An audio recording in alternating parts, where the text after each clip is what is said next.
Eu sempre imaginei como seria a festa do meu casamento. Sempre sonhei com aquele dia desde muito nova.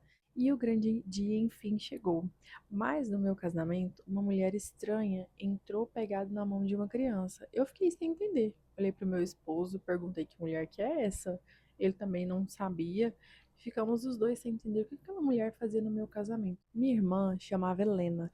Nós duas crescemos muito unidas. Temos uma diferença muito pouca de idade, então crescemos correndo pela rua, brincando muito. Fomos sempre muito apegadas. Porém, um dia, por um assunto bobo, uma besteira, eu e Helena, nós brigamos. Foi uma briga muito dolorosa. Falamos coisas que não devíamos uma para outra. E aquilo me doeu na alma, porque eu amo e amava muito a Helena, mas o ego falou mais alto. A vontade de jogar tudo pra fora, todos os traumas, todas as decepções que eu tinha, não só com ela, foi muito grande essa vontade. E eu acabei deixando aquilo contaminar a nossa relação. E nós dois acabamos ficando sem conversar. Ficamos anos sem conversar. Foram natais, foram aniversários, sem nenhum telefonema, sem nenhuma ligação, sem nada. E aquilo me corroía, porque eu e Helena éramos muito próximas. Minha mãe me falava: Juliana, fale com Helena, tirem o ego de vocês, voltem àquela amizade tão linda que vocês tinham quando vocês eram criança, quando vocês eram adolescentes, as confissões.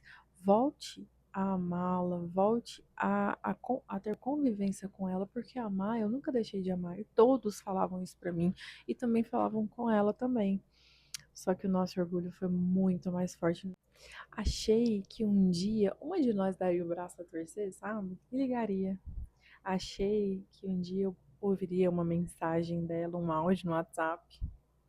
Eu achei que isso aconteceria e fiquei esperando. E fiquei esperando porque aquela briga, aquele ressentimento foi reflexo de tantas tristezas que eu tive na minha infância, de dores, mas que Helena não era culpada. Helena, ela não tinha culpa daquilo. A nossa briga foi por um motivo tão inútil, tão besta, que nós ficamos separadas. Ela seguiu a vida dela. Ela ia nos meus pais de manhã, eu ia nos meus pais à tarde pra gente não se encontrar. Eu passava o Natal com eles, ela passava o Ano Novo e ficamos assim, nessa bobeira de divisão por muitos anos. Foram 11 anos da minha vida longe de Helena. Foram anos longe uma da outra. E eu achei que esse momento chegaria. Até que chegou o momento do meu casamento. Ela não chegou a conhecer meu esposo. Ela não me ajudou na organização do meu casamento. Ela não me ajudou escolhendo o meu vestido, me ajudando ali. Mas eu sabia que não seria tarde, uma hora a gente se falaria novamente. Mas aquele tão sonhado dia que eu e ela muitas vezes brincamos de casamento ali, ela sendo minha madrinha, eu sendo madrinha dela. Aquele momento chegou e ela não estava lá. A cerimônia foi perfeita. Aconteceu tudo conforme eu sonhava, cada detalhe, cada entrada. Meu noivo estava lindo, me olhando com um olhar tão amoroso. E finalmente eu estava ali começando a etapa da minha vida, mas sem uma das pessoas que eu mais amava, que era Helena.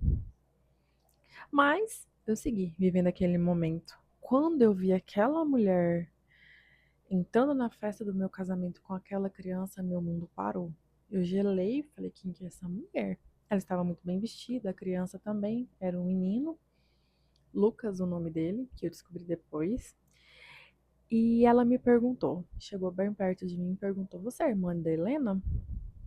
Eu, sim, eu sou irmã da Helena, Juliana. Ela disse pra mim: Helena deixou uma carta pra você. Eu peguei aquela carta sem entender o que seria aquela carta, o que estaria naquela carta. Eu pensei que poderia ser um pedido de desculpas, afinal, a Helena errou comigo e achei que ali teria uma desculpa da Helena, né? Achei que ali nós reataríamos a nossa amizade de tantos anos.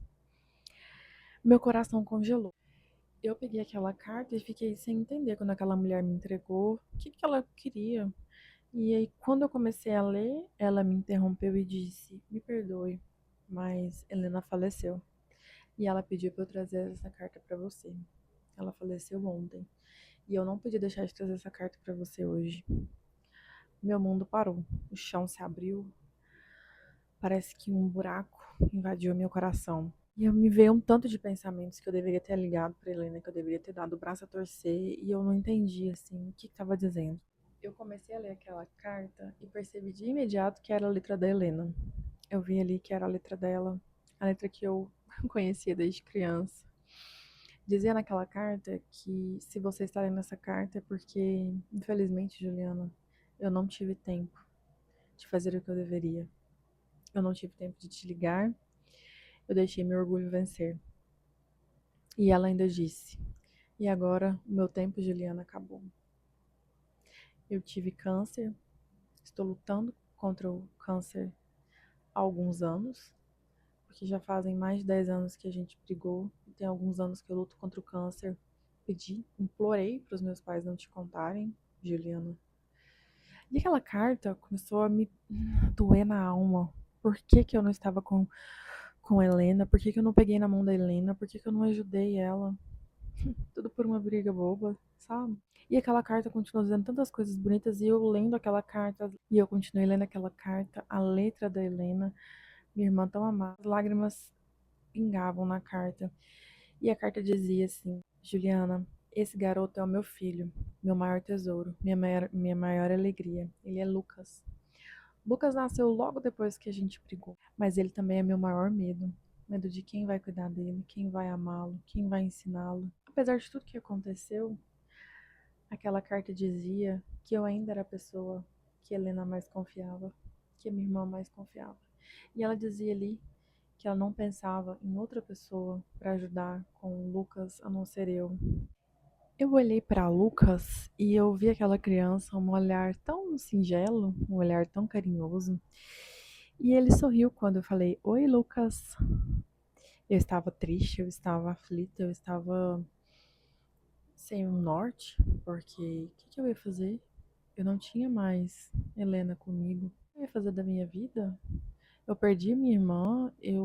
No dia do meu casamento, eu fiquei sabendo que eu tinha perdido a minha irmã. Eu não tinha pedido desculpa pra ela, liberado perdão, passado por cima do meu orgulho. Eu não sabia o que fazer. E durante 10 anos eu pensei que a minha irmã daria o primeiro passo, mas ela não deu. E ela também provavelmente ficou imaginando que eu daria o primeiro passo e eu não dei o primeiro passo. Nós duas acreditávamos que haveria tempo da reconciliação, que o tempo chegaria, mas ele não chegou. O tempo ele é implacável, ele não brinca de passar. E naquela noite, com as flores, com a celebração, com o grande amor que eu sentia pelo meu esposo, eu recebi uma lição que eu jamais vou esquecer. Que existem palavras que precisam ser ditas hoje. Existem palavras que não podem ser adiadas, momentos que não podem ser adiados. O orgulho, ele promete proteção, mas ele distancia. E a distância, ela afasta corações que podem se amar, que podem se cuidar, que podem se proteger. Não espere o amanhã para perdoar, perdoe hoje. Aquela família poderia ter vivido tantas experiências lindas, e eu não sei se essa história parece com a sua, se você tem um trauma, se você tem uma dor profunda como essa, mas a gente precisa entender que Deus ele nos ama e ele nos perdoou. Se ele nos perdoou, quem somos nós para não perdoarmos?